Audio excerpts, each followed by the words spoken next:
ఇంకేం సాగినట్లు తినేసుండా ఇంటికి పోతున్నాం. మరి ఇంత చూపు నన్ను ఎందుకు గౌరవించినారా? స్వాతంత్ర దినోత్సవం ఈ రోజు నేను గౌరవించాలి. రేపటి నుంచి మడిచి మూలనేసేయాలి. హరిగంతరంగా అని చెప్పి ఇంటి మీద జెండాలు ఎగరేస్తున్నారు, బాగానే ఉండదు.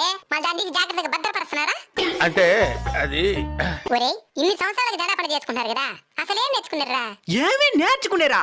మిగిలిన రోజులలో స్నానం అని చేస్తాం లేదు.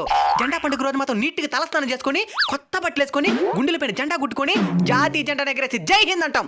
మళ్ళీ అట్టంత స్టేటస్లు పెట్టి రచ్చ రచ్చ చేస్తాం. ఇది దేశభక్తి. Of course. ఒరే మీరు మీకోసం మీ కుటుంబం కోసం కాకుండా ఈ దేశం కోసం ఏం చేశారు చెప్పండి. ఓ 10 మందికి మీ వంతు సహాయం చేసినారా? పోనీ ఎవడని ఎదిగితే చూసి ఓర్చుకోగలుగుతున్నారా?